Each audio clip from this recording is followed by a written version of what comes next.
Senhor, eu te peço nessa tarde, fala aos nossos corações. Não há nada que eu possa dizer aqui, Senhor, que pode convencer alguém. Somente o Teu Espírito, Senhor. Somente o Teu Espírito tem essa função de nos convencer da justiça, do pecado, da verdade.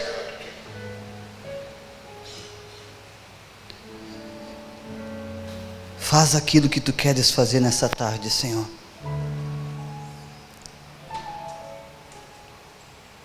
Pois eu só quero estar contigo, Jesus. Eu só quero estar contigo.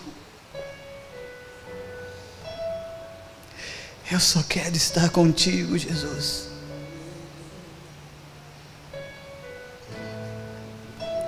Há uma razão, Senhor, por eu ter viajado todos os quilômetros que viajei. E eu espero que seja a mesma razão com que os que também aqui estão e viajaram. Nós queremos estar contigo, Jesus. Nós queremos estar contigo, nós queremos te conhecer e prosseguir em te conhecer.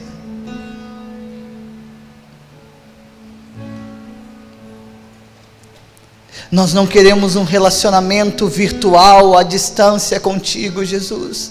Nós queremos um relacionamento próximo. Nós queremos conviver com o Deus Emanuel, o Deus conosco, o Deus lado a lado.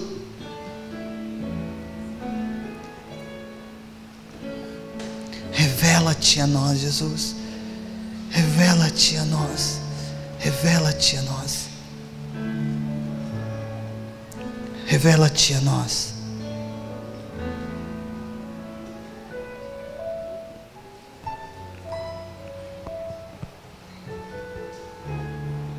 Revela-te a nós, Senhor.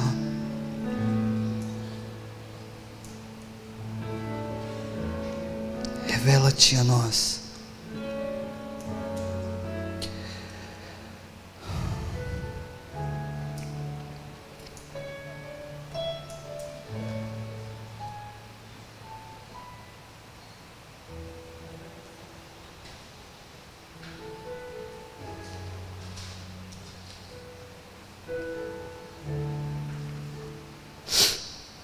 Abra comigo em Romanos, capítulo 5.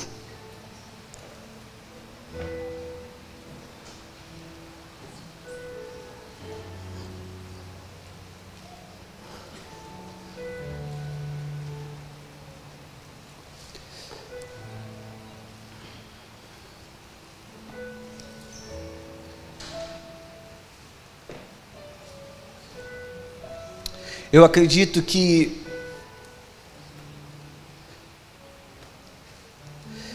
a missão de Jesus ao vir à terra não foi nos dar a dádiva, o presente de podermos ser salvos. Eu acredito que a salvação foi o meio ao qual Ele encontrou para cumprir a sua missão. Eu creio que a missão de Jesus era nos reconectar com o Pai, abrir o caminho, fazer a conexão que havia sido rompida, e o meio que Ele encontrou para isso foi nos dar salvação. Mas sabe o que acontece? É que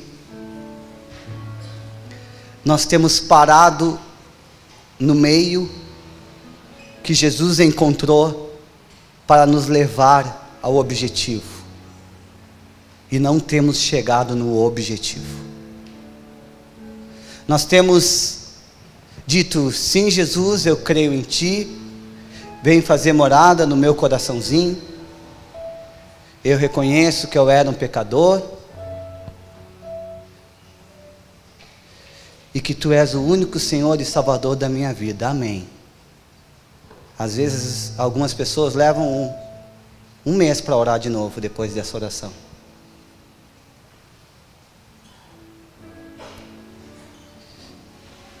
Outras mal se lembram de agradecer o alimento, porque elas pararam só no meio que Jesus encontrou de nós chegarmos ao objetivo que Ele tinha. Elas acham que ser salvo é tudo.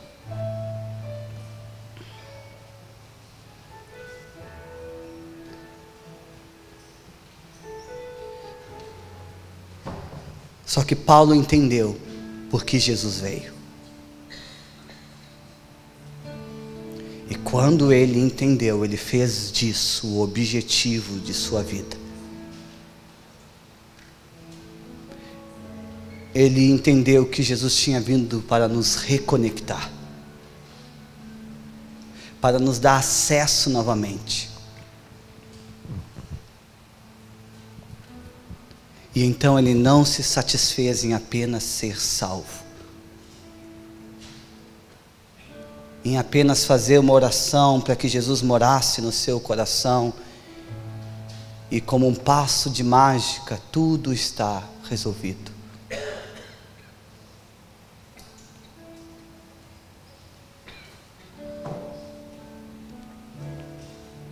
E então eu começo a mudar algumas coisas externas.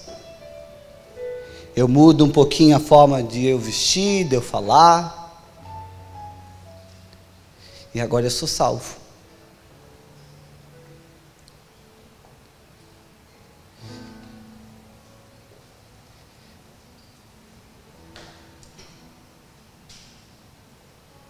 Uma das coisas que nós precisamos, talvez, em pensar em uma nova reforma, é simplesmente ler o que Martim Lutero achava sobre salvação.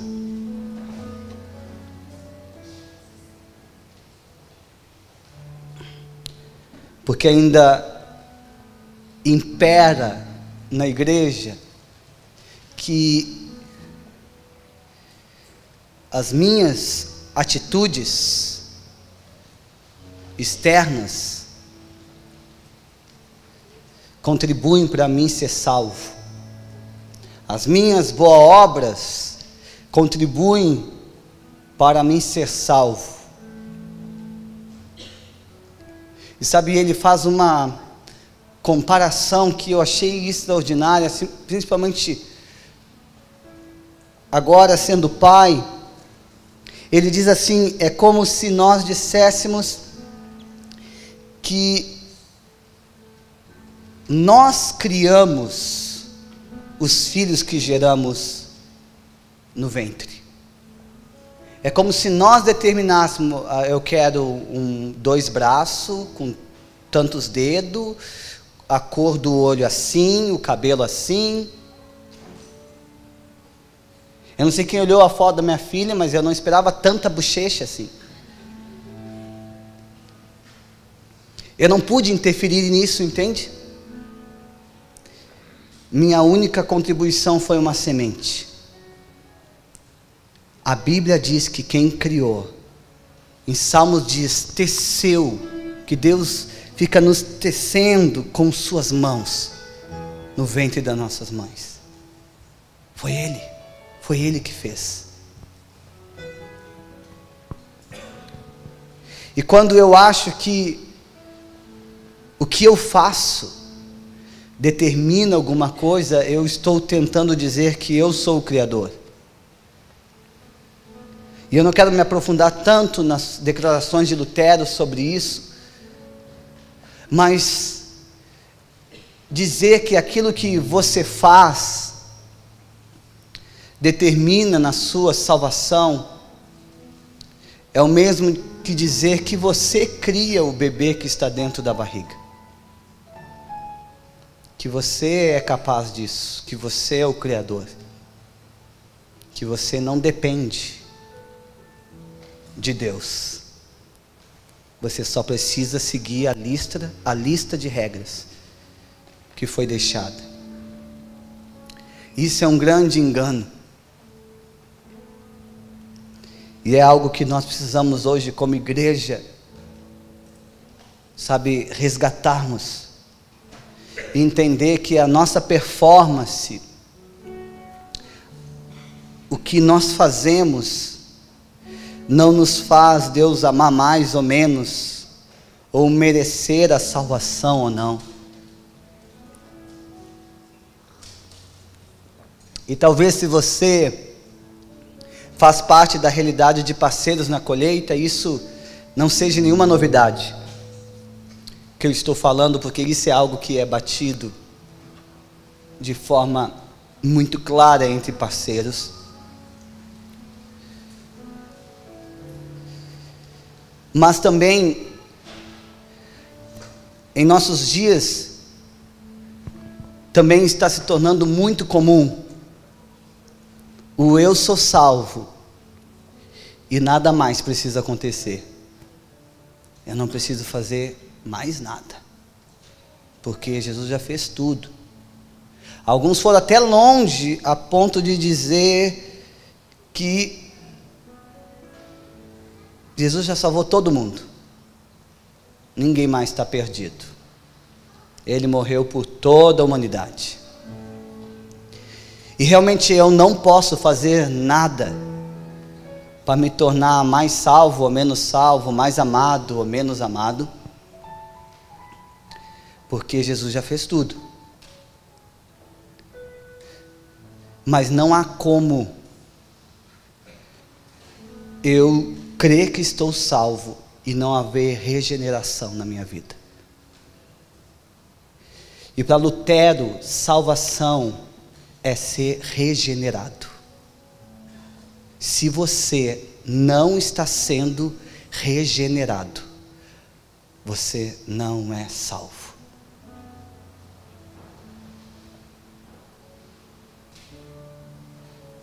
Ou nascido de novo. Segundo Lutero, a salvação, ela se manifesta em nossas vidas em forma de regeneração.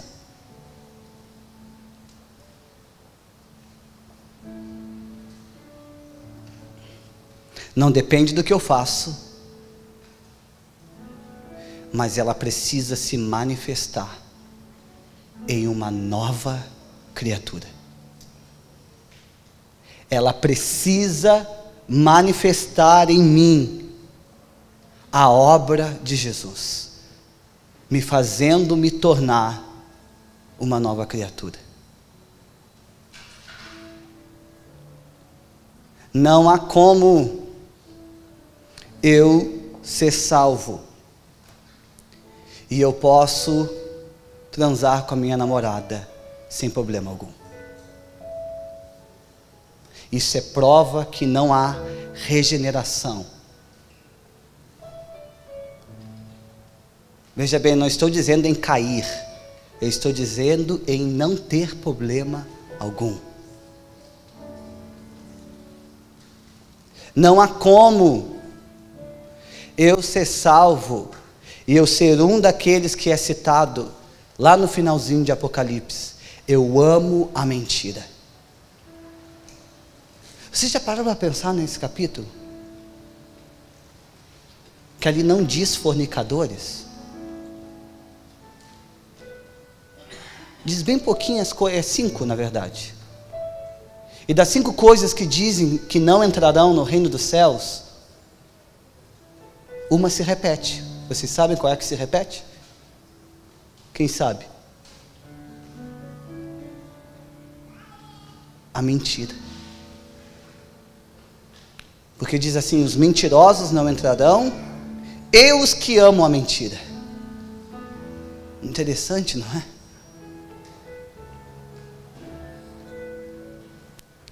Mas se alguém adultera na igreja, crucifica-o. Mas mentir não tem problema. E aquele testemunho então, que não é verdade, mas eu amo contar. Eu amo a mentira. Esse também não tem problema não. É mentira, só não conta mais, mas pode voltar a ministrar, nem precisa dizer para as pessoas que é mentira. Só não conta mais. Mas não precisa se retratar não. A Bíblia diz que os que amam a mentira não entrarão no reino dos céus. Sabe por quê? Geralmente quem ama a mentira só ama a si mesmo.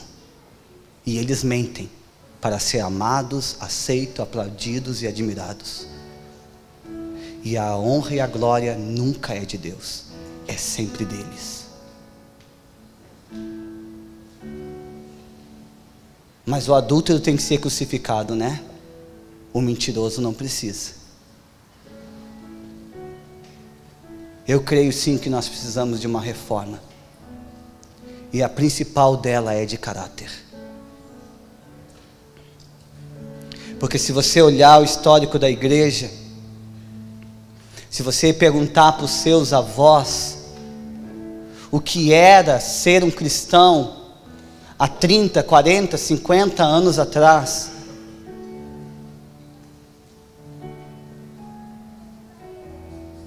talvez eles dirão, bom, as pessoas nos achavam bobo, tapados, mas nunca mentirosos.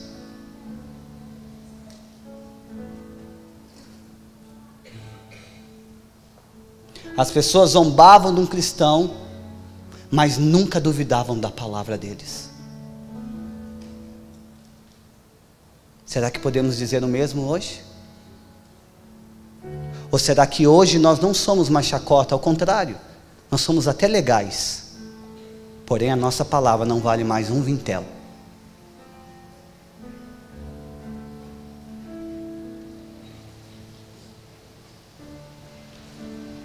A quem nós estamos seguindo? A quem nós estamos seguindo? Aquele que dizia para a multidão, podem irem, e virava para os seus discípulos e perguntava, vocês também não vão embora?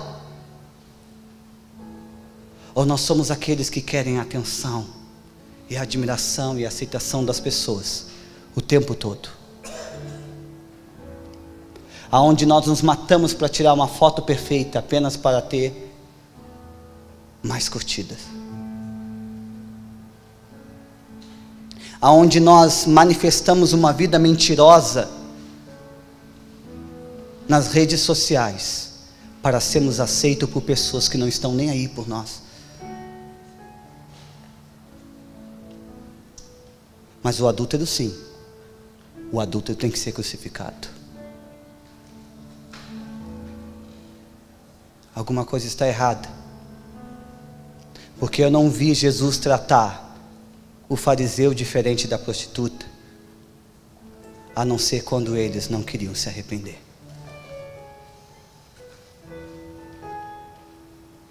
A não ser quando eles agiam com ele com malícia.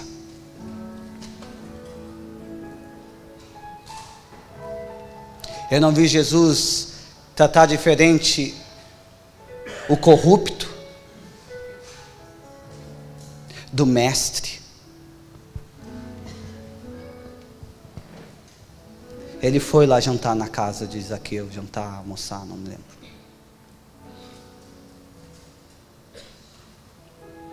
Por quê? Porque todos pecaram. Todos foram destituídos da glória de Deus. Todos nós somos maus.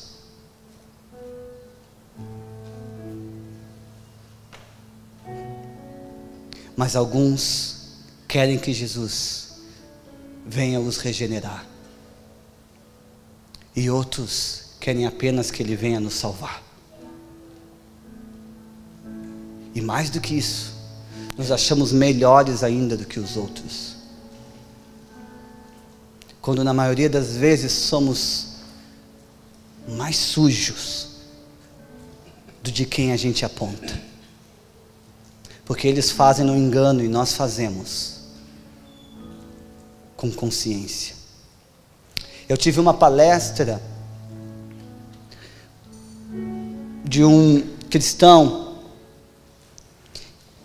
que o governo dos Estados Unidos paga $1.000 por pessoa para participar das palestras desse homem. Eu não paguei nada. E conversa vai, conversa vem. Eu descobri que tudo que ele ensinava nas suas palestras eram princípios bíblicos. Só que ao invés de chamar de princípios bíblicos, ele os chamava de aplicativos. Mas todos, um por um, eram princípios bíblicos. Como dar é melhor que receber, e coisas como essa. E empresários e administradores até do governo dos Estados Unidos estavam crescendo através de viver princípios bíblicos.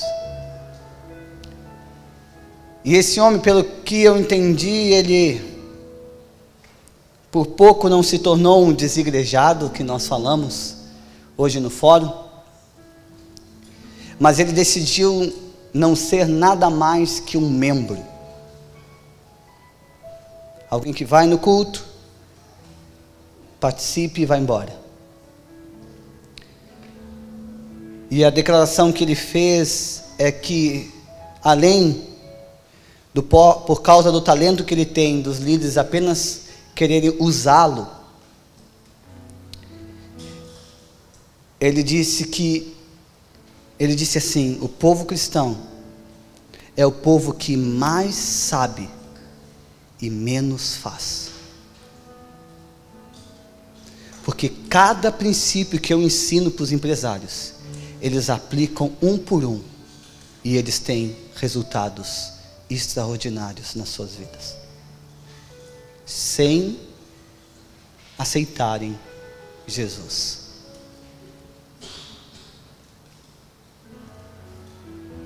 Por quê?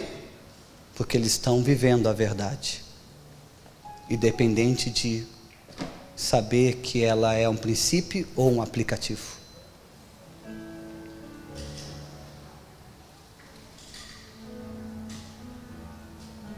Quando esse homem disse isso, eu realmente me senti levando um soco na boca do estômago, porque eu tive que concordar.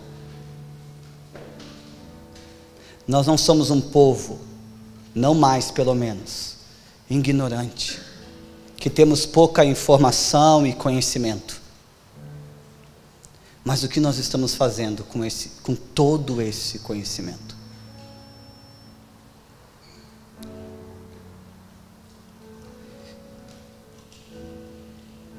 Em Romanos 5, vamos ler ali a partir do versículo 1, diz assim: tendo sido, pois, justificado pela fé, temos paz com Deus por nosso Senhor Jesus Cristo, por meio de quem obtivemos acesso pela fé a esta graça na qual agora estamos firmes e nos gloriamos na esperança da glória de Deus. Não só isso, mas também nos gloriamos nas tribulações, porque sabemos que a tribulação produz perseverança, a perseverança um caráter aprovado, e o caráter aprovado, esperança. E a esperança não nos decepciona, porque Deus derramou o seu amor em nossos corações, por meio do Espírito Santo que Ele nos concedeu. De fato, no devido tempo, quando ainda éramos fracos, Cristo morreu pelos ímpios. Dificilmente haverá alguém que morra por um justo, embora pelo homem bom talvez alguém tenha coragem de morrer, mas Deus demonstra o seu amor por nós. Cristo morreu em nosso favor quando ainda éramos pecadores. Como agora fomos justificados por seu sangue, muito mais ainda, por meio dele seremos salvos da ira de Deus. Se quando éramos inimigos de Deus, fomos reconciliados com ele, mediante a morte de seu Filho, quanto mais agora têm sido reconciliados, seremos salvos por sua vida. Não apenas isso, mas também nos gloriamos em Deus por meio de nosso Senhor Jesus Cristo, mediante a quem recebemos agora a reconciliação. Esse é o objetivo da salvação, reconciliação.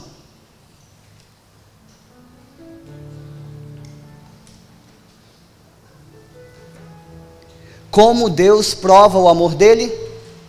Como Deus provou o amor dele? O que diz no texto aí?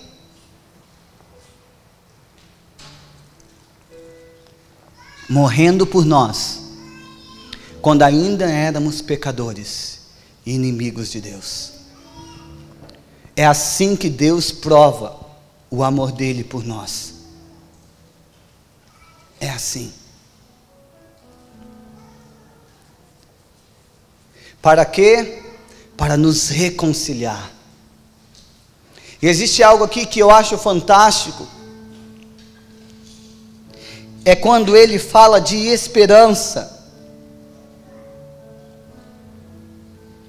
E ele diz assim, no versículo 2, por meio de quem obtivemos acesso à fé pela graça na qual agora estamos firmes e nos gloriamos na esperança da glória de Deus. Não só isso, mas também nos gloriamos nas tribulações, porque sabemos que a tribulação produz perseverança, a perseverança um caráter aprovado, e o caráter aprovado, esperança.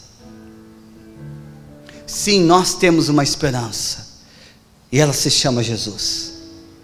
Dele, por ele e para ele são todas as coisas. Não há nada que nós podemos fazer para ser mais amados ou menos amados. Por quê? Porque a prova do amor dele é que ele morreu por nós, quando ainda éramos pecadores e inimigos. Porém, essa esperança irá nos levar a tribulações. E essas tribulações irá nos levar a desenvolver um caráter aprovado. E esse caráter aprovado nos fará um dia ter total consciência da esperança. Uma coisa leva a outra e leva a outra.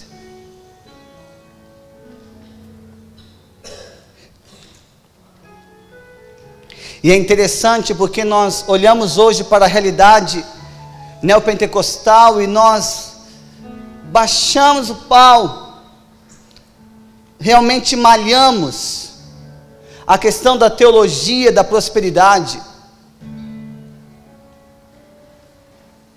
Mas é interessante que nós não percebemos o quanto já concordamos com ela. Por exemplo, nós não concordamos em comprar uma rosa,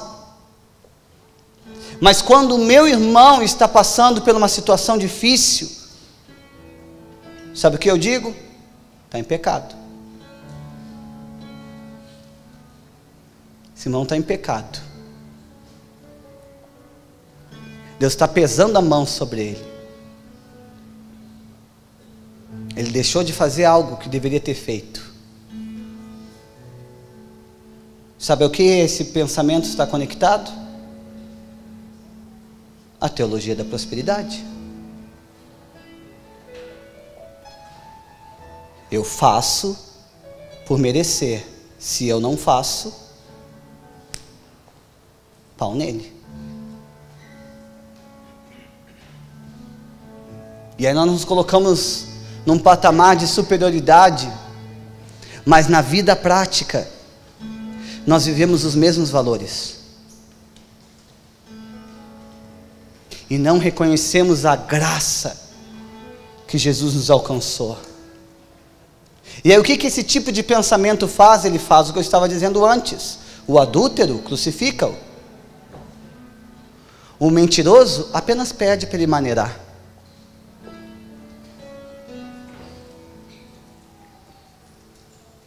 Nós começamos a colocar níveis. Nós começamos a classificar as coisas e esquecer que só há morte e vida. Porque Paulo diz assim em Romanos 7: o que eu quero fazer, eu não faço. Mas o que eu não quero, isso eu faço. E aí então ele começa a falar ali sobre a lei. E ele diz que é a lei que aponta o pecado, então que nos faz perceber que somos pecadores. E aí ele diz, mas a lei é boa. E ele diz, então, que o seu espírito, esse é um com Deus. Mas o seu corpo ainda está entregue à lei do pecado. Mas no capítulo 8, ele diz, ao que você está se inclinando? Porque aquele que se inclina à vida, recebe vida. Aquele que se inclina ao espírito, recebe vida. Aquele que se inclina à carne, recebe morte. Ao que você está se inclinando? A salvação ao qual Jesus alcançou para nós está provocando em você regeneração? Ou não há diferença entre você e qualquer um que está lá fora? Porque Deus já provou o amor dele. Ele provou nos amando de uma forma que ninguém pode nos amar.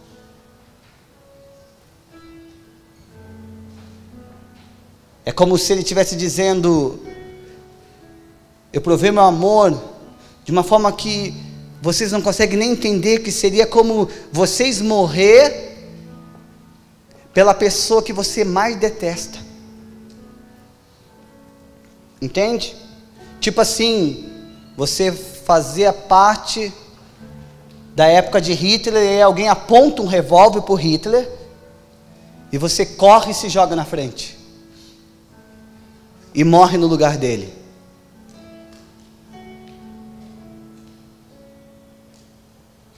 Ainda assim é pouco a comparação do que Jesus fez por nós, mas é uma boa ilustração. Mas a questão é como nós sabemos já como Deus demonstrou o amor dele e foi morrendo por nós, quando ainda não éramos pecadores, inimigos, mas como nós manifestamos o nosso amor. Eu quero convidar você a abrir comigo em João, capítulo 14.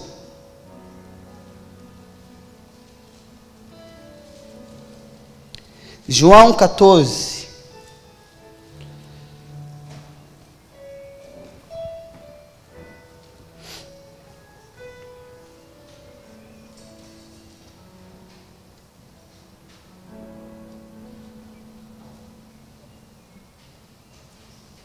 Versículo 15.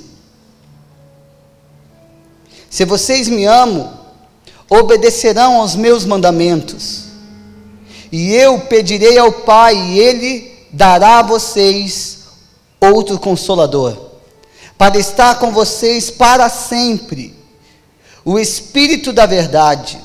O mundo não pode recebê-lo, porque não o vê e nem o conhece, mas vocês o conhecem, pois Ele vive com vocês e estará em vocês. Não os deixarei órfãos, voltarei para vocês.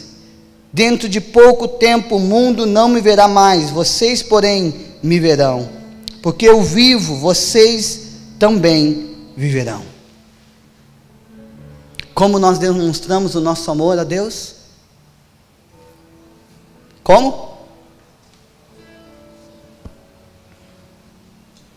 Guardando, obedecendo os seus mandamentos.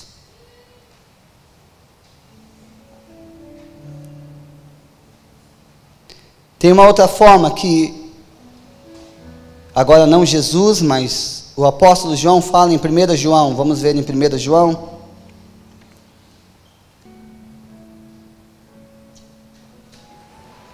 Versículo 1 João, capítulo 2, versículo 3, vamos ler dali. Sabemos que o conhecemos se obedecemos aos seus mandamentos. Aquele que diz eu o conheço, mas não obedece aos seus mandamentos é mentiroso, e a verdade não está nele.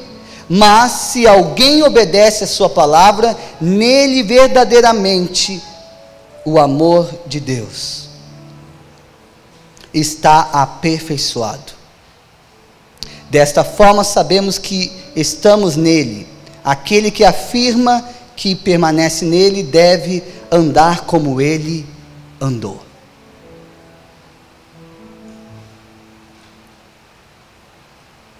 Existe mais do que apenas dizer: Jesus, vem fazer morada em mim.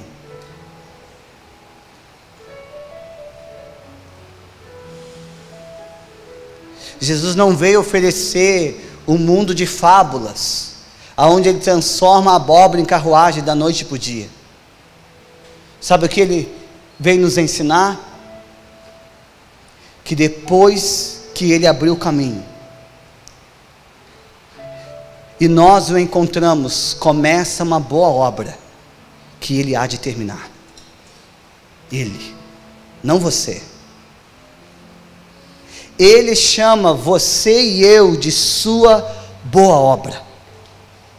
Isso não é incrível?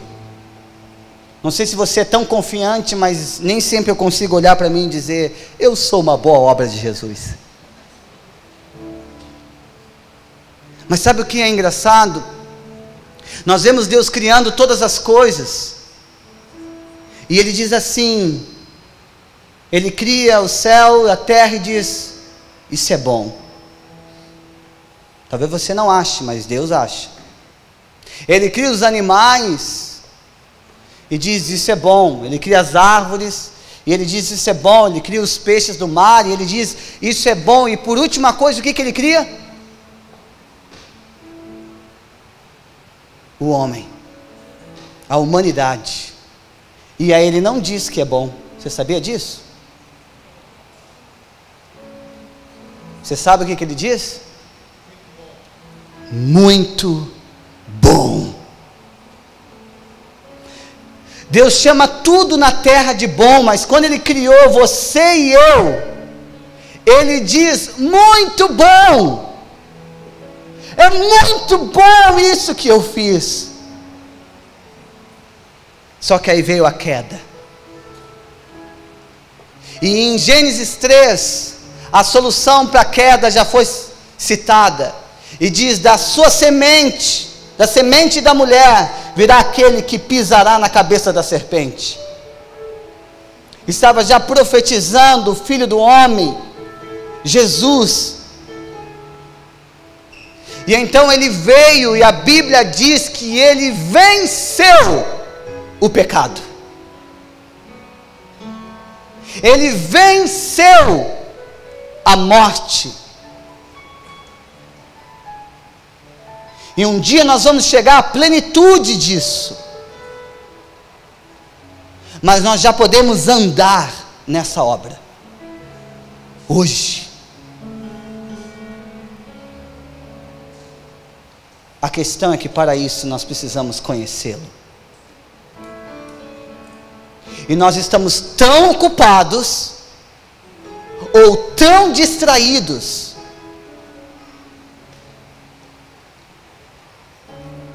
que nós somos mais aterrorizados pelo peso do pecado do que fascinados pela graça de Jesus. E não entendemos que é tudo por Ele, e para Ele, e por meio dEle.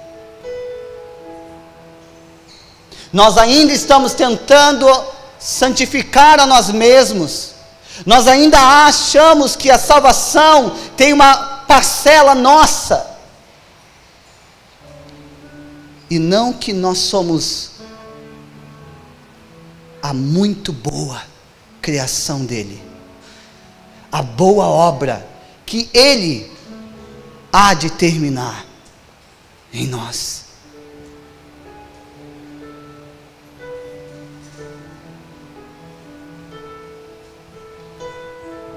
Quem aqui juntamente comigo, em algum momento de crise da sua fé, você duvidou do amor de Deus sobre a sua vida? Só eu?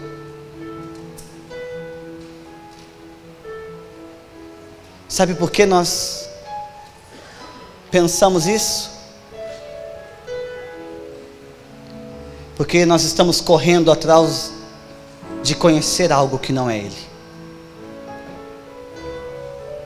Porque Ele já provou o seu amor.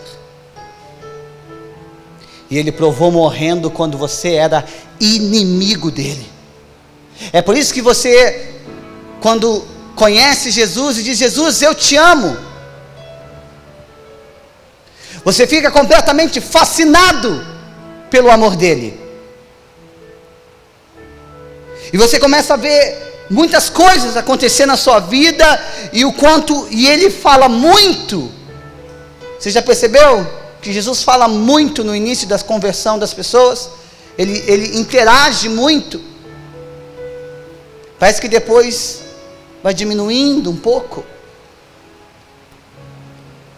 Mas eu estou começando a me convencer que não é que Ele se afasta, porque Ele já se aproximou de você quando você era inimigo. É nós que deixamos de ter o mesmo interesse que tínhamos no primeiro amor. É nós que deixamos de querer conhecê-lo com a mesma intensidade que desejávamos conhecê-lo no início da jornada.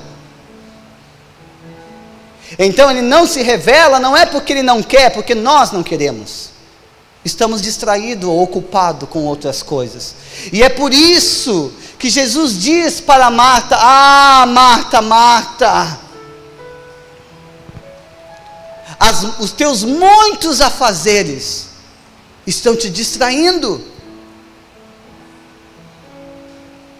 Maria escolheu a boa parte, a melhor parte. Por quê?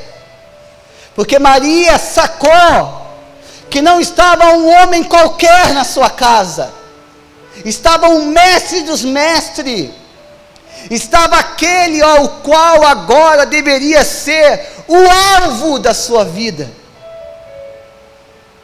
E se Ele está, então nada mais é importante. Não há nada que eu possa fazer para agradá-lo mais do que mostrar a Ele que eu quero conhecê-lo, do que sentar aos pés dele e dizer: eu quero te conhecer. E por causa disso, nós ouvimos falar dessa mulher até hoje, porque Jesus disse: não será tirada a sua parte. E por onde esse evangelho for, irão falar de você, Maria de Betânia, porque você escolheu a melhor parte, você escolheu a boa parte, que é me conhecer.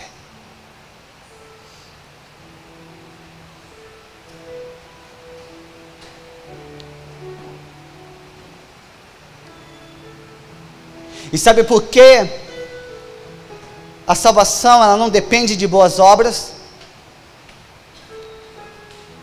porque ela é o meio de nós sermos regenerados, e nós não somos capazes de nos regenerar. Ao contrário, nós somos bons em estragar tudo. Nisso a gente é bom. Mas Ele é o melhor. Ele é o melhor. Ele é o cara que Pedro negou 3 vezes. Fugiu. Ele é o cara que, quando negou pela 3ª vez, Jesus estava olhando para ele. Você já leu isso em Lucas?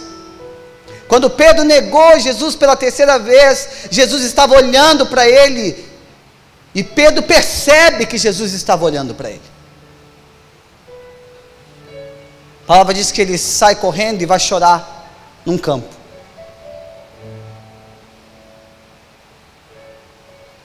Mas então Jesus ressuscita,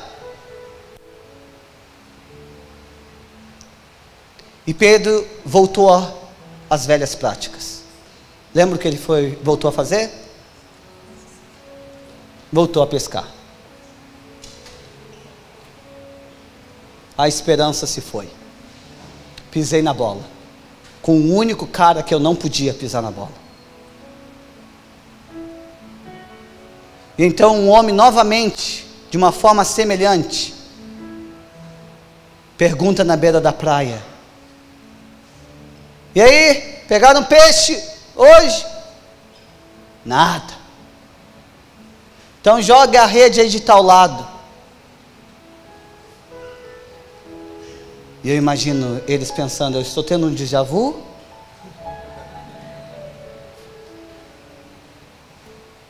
E então João diz: é o mestre.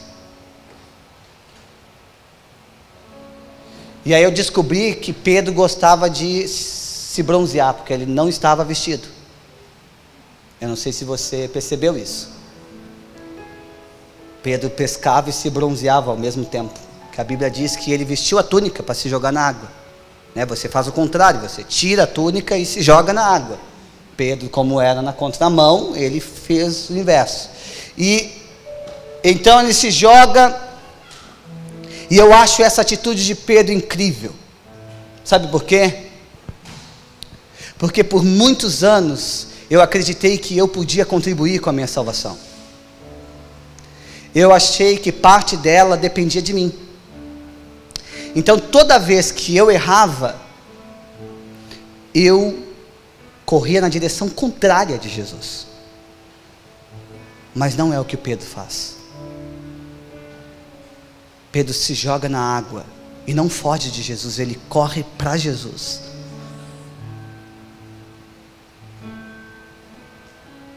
E Jesus é um cara tão incrível, tão fascinante, tão acessível, que Pedro chega diante dele e não se justifica. Ele se sentiu tão aceito e acolhido, e talvez tratado da mesma forma como sempre.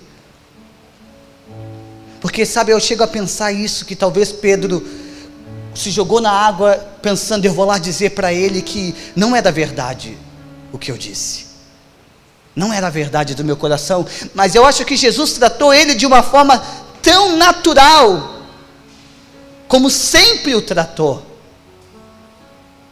que ele se calou. Ele ficou calado. E então eles comeram, fizeram uma refeição. Porque tu sabe assim, ó, amigo de Jesus, a prova é que Jesus convida para comer. Então, se teu amigo nunca te convidou para comer, duvide dessa amizade. É sério. É uma boa análise de você nivelar essa amizade aí. E então, depois deles comerem, Jesus só faz uma pergunta. E repete a mesma pergunta por mais 2 vezes. E tudo que Jesus queria saber é: Pedro, tu me amas?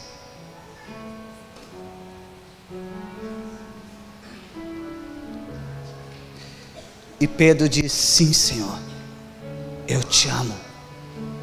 Sabe o que é mais incrível depois dessa declaração? Não tinha banco de disciplina. Imediatamente Jesus diz: então vai e apacenta as minhas ovelhas.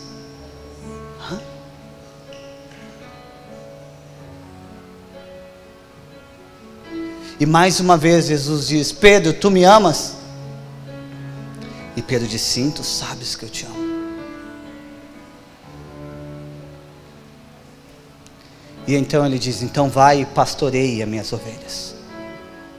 Acho que ele só mudou a palavra para não ficar repetitivo assim.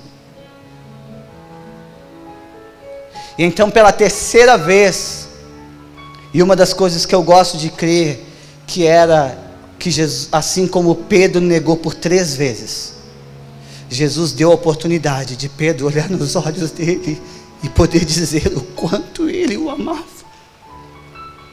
Por 3 vezes, para nunca mais lembrar que um dia, olhando para os olhos de Jesus, ele disse que não o conhecia. Então pela terceira vez, Pedro diz: Senhor, tu sabes de todas as coisas, eu te amo. E então Jesus novamente repete, diz: então vai e apacenta as minhas ovelhas. E nos versículos seguintes ele diz algo incrível. Ele disse: Pedro, quando tu és jovem, você não consegue cumprir o que você promete. E Jesus está se referindo ao que Pedro disse na ceia, que ele morreria por Jesus. Lembra que Pedro diz: eu morro junto contigo então. E ele diz: quando você é jovem, você não consegue cumprir o que você promete. Mas vai chegar um dia que você vai estar avançado em idades, e você vai ter amadurecido no meu amor. E então voluntariamente você estenderá as mãos para ser amarrado e morrer por minha causa. Jesus estava dizendo o destino de Pedro, e que ele iria cumprir a promessa que havia feito. Só não era o tempo ainda, ele só não era maduro o suficiente ainda.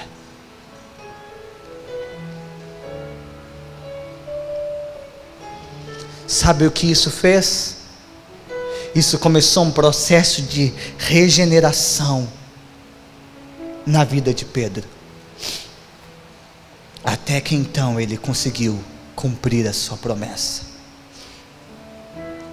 Eu quero citar outro cara que é fascinante o seu relacionamento com Deus: Davi. Abram comigo em Atos.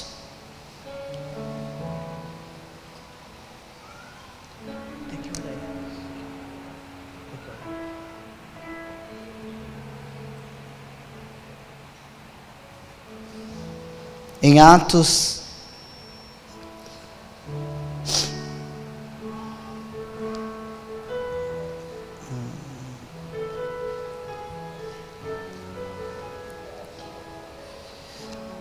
Atos 13, versículo 22.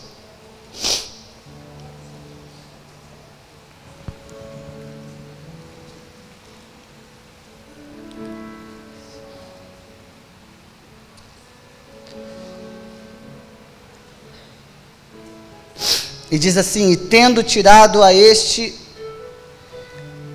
levantou-lhes um rei. Está falando tirado Saul, o rei Davi, do qual também dando testemunho disse: achei Davi, filho de Jessé, homem segundo o meu coração, que fará toda a minha vontade. É interessante porque as pessoas, quando citam Davi como homem segundo o coração de Deus, eles dizem: porque Davi era um adorador, porque Davi rapidamente se arrependia. Mas sabe o que diz em Atos? Diz que Davi era o homem segundo o coração de Deus, porque ele executava toda a vontade de Deus. Não é o que diz aí? Agora me pergunte, como? Porque eu acho que está falando de outro Davi que eu li na Bíblia. Porque o Davi que eu li, ele adulterou com Betseba, e lembra, quando adultera tem que crucificar. Mentir não precisa, mas adulterar precisa. Ele é o Davi que mentiu para o sacerdote, e por causa dessa mentira, que ele disse que estava fazendo um tour pela cidade, quando na verdade ele estava fugindo de Saul, e aí ele pediu abrigo para o sacerdote, e aí por causa dessa mentira, 70 famílias de sacerdotes morreram. 70.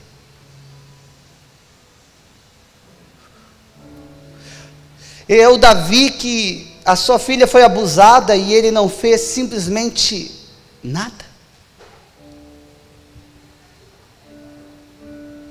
É esse Davi, que um dia amadureceu, como Pedro, e disse assim: Deus, eu tenho um sonho. Eu tenho um sonho de construir uma casa, uma morada para ti.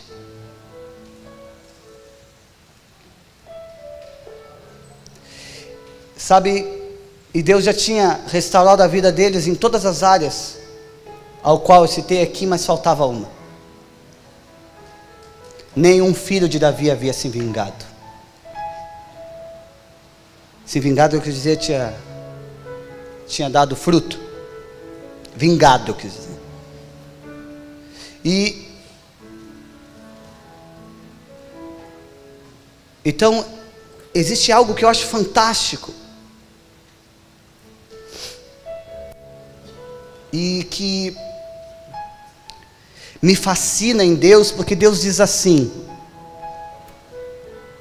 Por isso que eu penso muito sobre o que Deus determina, sabe? Eu tenho dificuldade com algumas teologias, porque aí Deus diz assim: eu não tinha pensado sobre isso. Vocês já leram lá? Deus diz isso, através do profeta. Eu não tinha pensado nisso, em eu ter uma casa, uma morada. Mas como tu sonhou, eu topo. Cara, Deus diz isso. Depois você vai ler lá, vai estudar. Eu topo. Cara, e Davi fica assim, ó, como o pelotense diz, faceiro. Fica explodindo de alegria.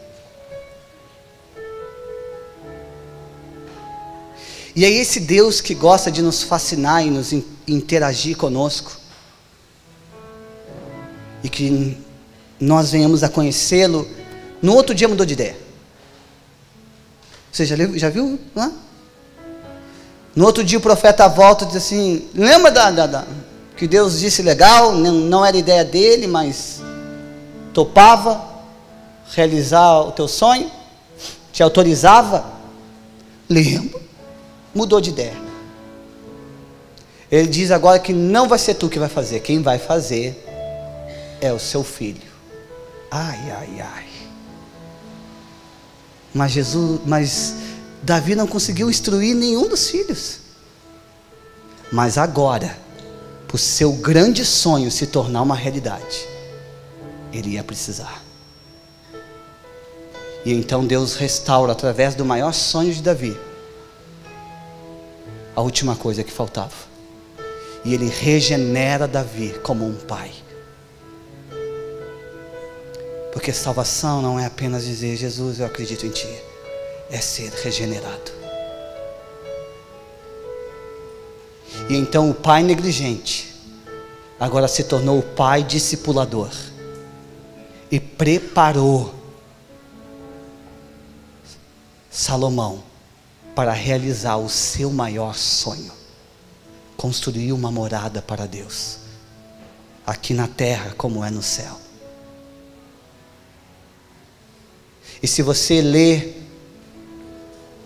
Provérbios, capítulo 4, você vai ver Salomão dizendo: e assim como meu pai me ensinou, eu busquei sabedoria. Sabe por quê? Quando Deus foi falar com Salomão, que ele podia pedir qualquer coisa, ele pediu sabedoria? Agora eu te digo por quê. Porque ele havia sido discipulado por Davi. E Davi disse para ele: priorize algo na sua vida, busque sabedoria. E como ele estava bem discipulado agora por um pai que se tornou próximo e discipulador, quando Deus chegou e disse: você tem um pedido, e pode ser qualquer coisa, ele lembrou: meu pai me ensinou que nada é mais importante para um líder do que sabedoria. Eu sei o que eu quero, Deus. Eu quero sabedoria. E nesse dia, a paternidade de Davi foi consumada e como regenerada.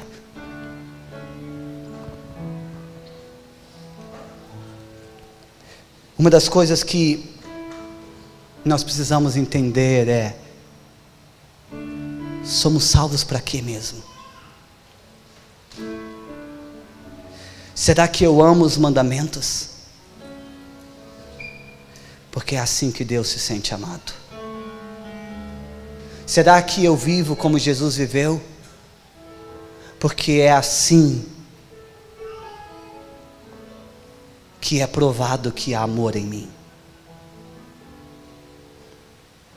É assim que é provado que eu amo Deus acima de todas as coisas e ao próximo como a mim mesmo.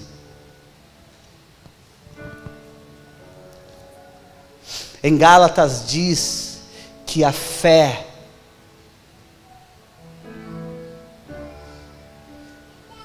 que o combustível da fé, melhor dizendo, é o amor. Se você diz que tem fé, se você diz que crer em Jesus e não exala amor de você, duvide.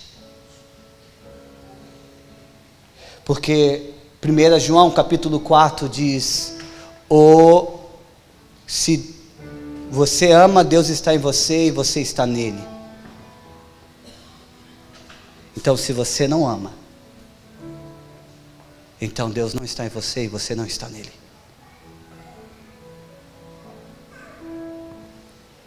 Eu queria citar cada um desses versículos para você ler, mas você pode estudar e conhecer Jesus. E conhecer que não importa o que aconteça, não importa a mancada que você pode se esforçar em dar, se você crê na prova que Ele deu, que é, Ele morreu por você quando ainda era seu inimigo, você era inimigo dele, você vai fechar a porta do seu quarto, e assim como Pedro, Ele te fará apenas uma pergunta: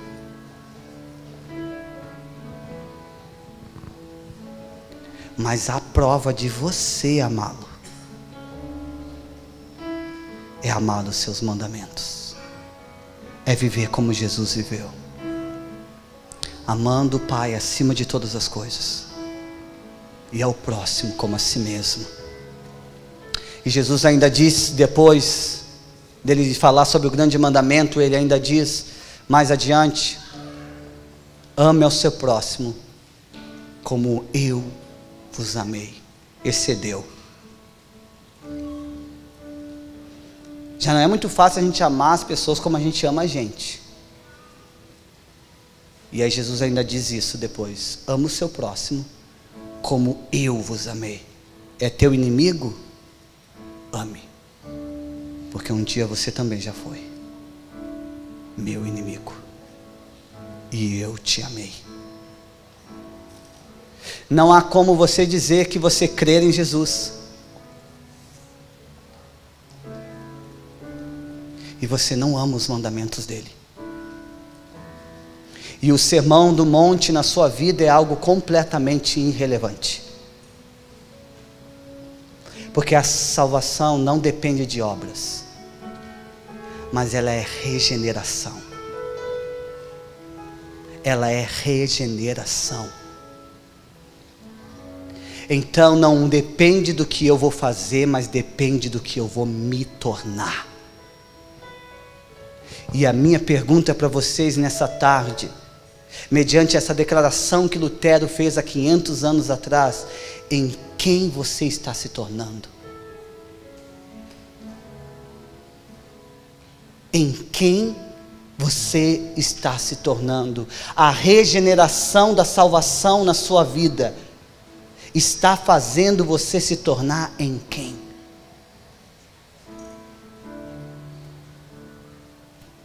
Em quem?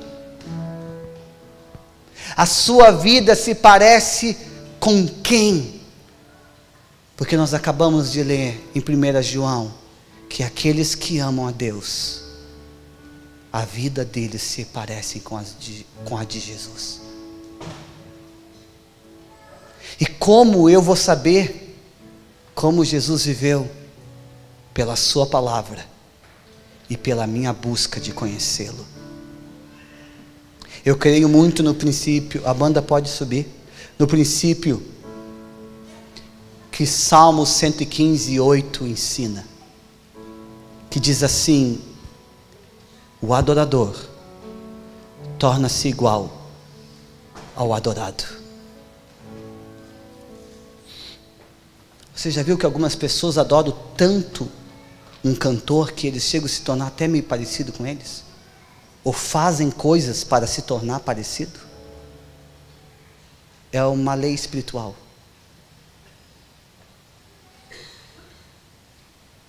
Mas sabe o que é fascinante? É que se eu adoro Jesus, eu me torno parecido com Ele. E é por isso que não depende de mim. Depende dele, porque Ele é o modelo. Ele é o modelo.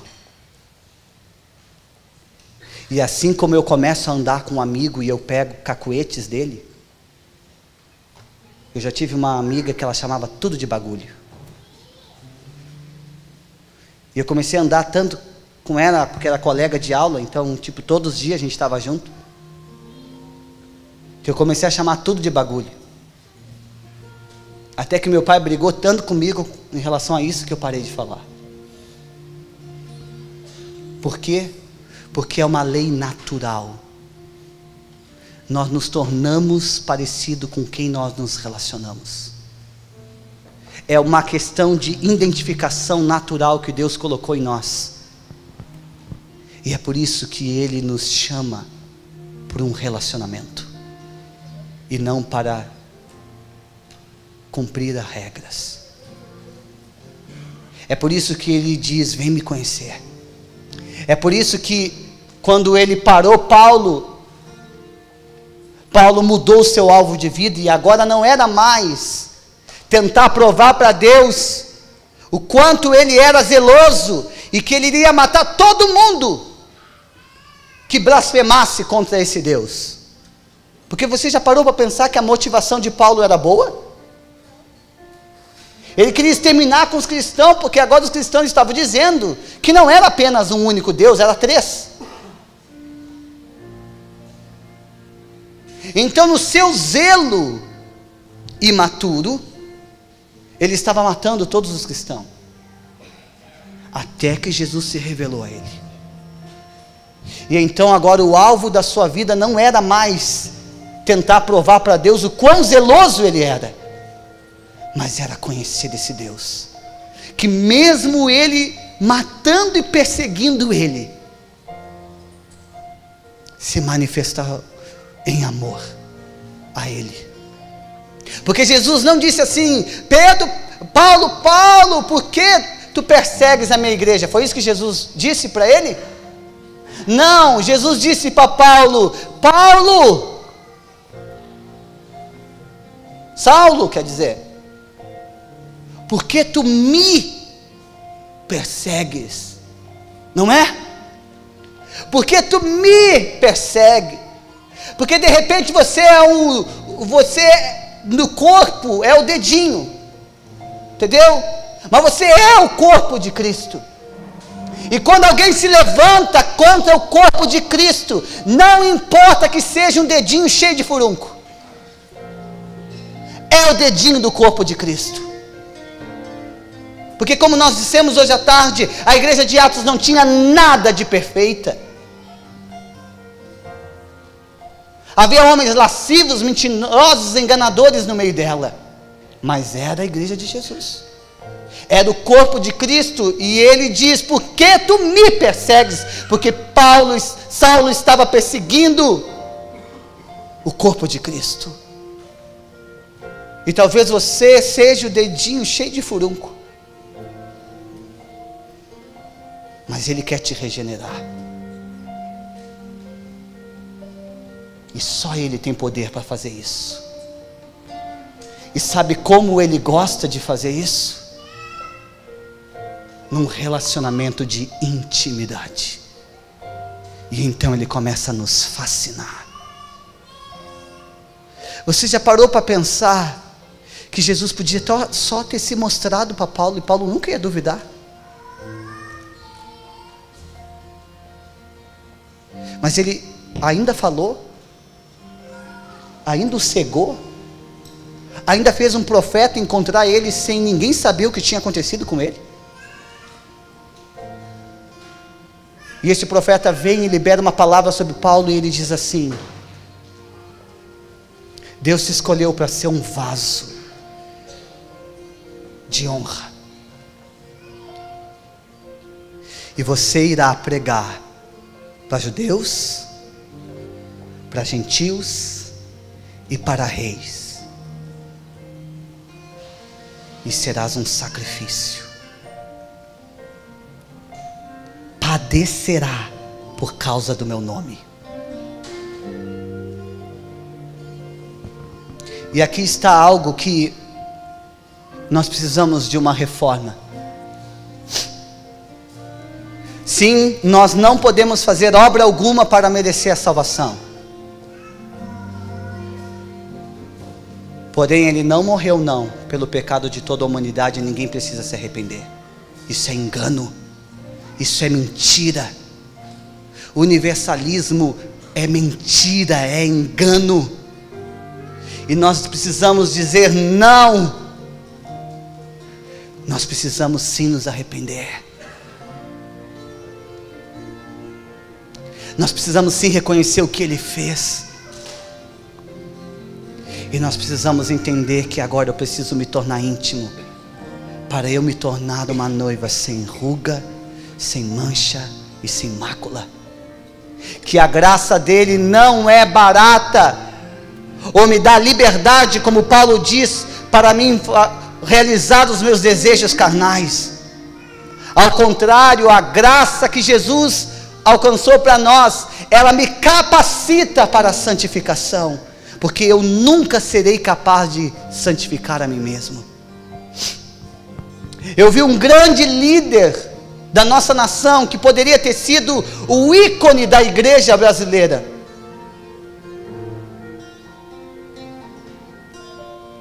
ir para as redes sociais e para o YouTube e dizer verdadeiros absurdos, que não tem problema, os namorados, se eles se amam, eles podem viver como se fosse casado. Ele chegou a dizer o absurdo de que um dia nós vamos ficar de boca aberta, porque a biologia vai provar que a homossexualidade é genética. Esse mesmo grande líder,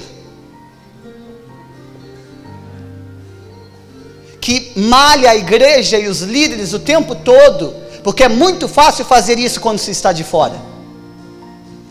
Eu quero ver pagar o preço aqui dentro. Eu quero ver ser um bom testemunho aqui dentro da comunhão.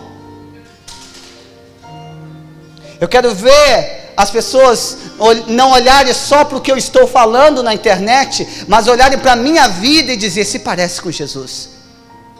Pelo menos está tentando. Esse mesmo líder tem um vídeo no YouTube pelado, dentro de uma piscina, pregando.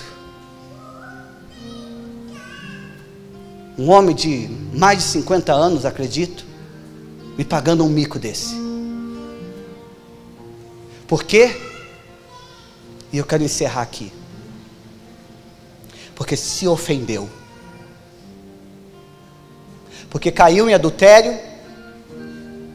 E aí, como não era mentira, era adultério, adultério não pode, lembra? Adultério crucifica. Não há regeneração. A salvação de Jesus, ela é limitada. E aí, malhado, excluído. E aí se ofendeu. E hoje tudo pode. Jesus já pagou o preço do pecado de todo mundo. Não, nada mais errado. Não. Os mandamentos de Jesus são claros. Mas sabe por que pessoas... Esse homem tem mais de 50 milhões de seguidores no YouTube. Sabe por que ele tem essa quantidade de gente? Porque os feridentos se acham. E eles se unem para ficar lambendo as feridas um dos outros.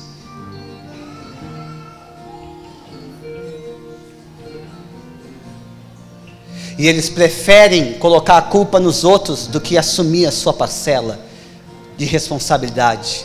E aqui eu quero dizer algo para você.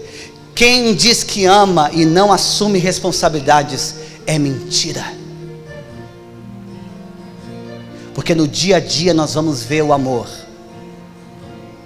na medida que assumimos responsabilidades.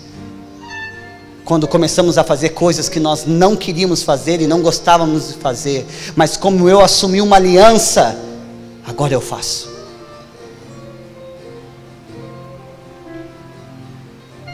E em Mateus 24, eu já falei isso na CTF, dá uma lista de acontecimentos que irão ter antes de Jesus voltar. E aí, uma das coisas, além do, as estrelas vão cair, haverá rumores de guerra, diz assim: e haverá pessoas que irão perseguir, caluniar, mentir sobre o seu respeito. Lembra que diz isso? Talvez você não entendeu ali, mas Jesus não está falando do mundo, Jesus está falando do nosso meio aqui, ó. E então logo após isso diz: então virão falsos profetas. Sabe o que faz? Homens e mulheres que amavam Jesus com sinceridade nos seus corações, dá ouvido a homens como esse, a falsos profetas? A ofensa. A ofensa. Meu irmão, se você está ofendido, se você não está congregando em algum lugar porque você se ofendeu pela utopia de achar que havia uma igreja perfeita e que ninguém está querendo viver ela, é hora de você se arrepender. E é hora de você perdoar. E é hora de você entender que Jesus poderia ter dito 1 milhão de coisas para Pedro e ele só perguntou uma coisa. E não foi: Pedro, por que me negastes? Porque tu me deixou na mão quando eu mais precisei? Porque tu me abandonou? Porque é isso que muitos desses falam: quando eu mais precisei da igreja, eles me abandonaram, eles me deixaram, eles me rejeitaram. Mas Jesus não perguntou isso para Pedro. O que ele perguntou foi: Pedro, tu me amas? E é isso que ele continua perguntando.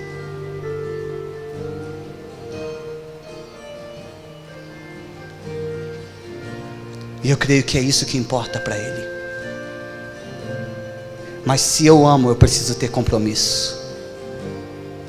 E a forma de eu demonstrar esse amor é amar os seus mandamentos e viver como ele. Por quê? Porque eu acho? Não, porque a Bíblia diz.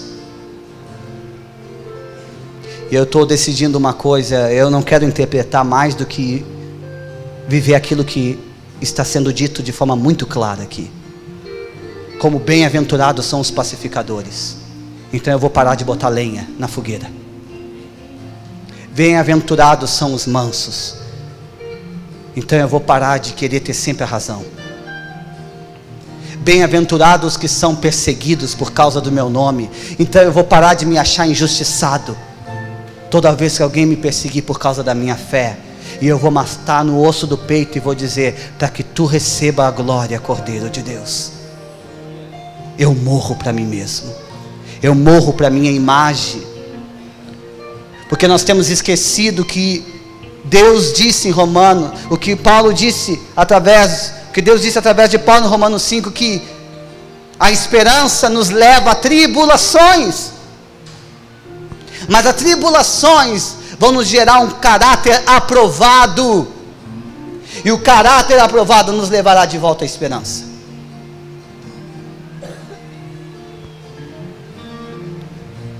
E como eu vivo isso? Tendo um alvo na minha vida: conhecer Jesus e prosseguir em conhecer, e ainda que eu não tenha alcançado, eu sigo para o alvo, para alcançar aquele que me alcançou. Não é interessante essa declaração? Alcançar aquilo pelo qual fui alcançado. E se você quer fazer desse alvo o principal na sua vida, eu quero convidar você a se colocar de pé nessa tarde, e você vir para frente, e você se oferecer como um sacrifício vivo, santo e agradável a Deus, não porque você é bom, mas porque Ele é bom.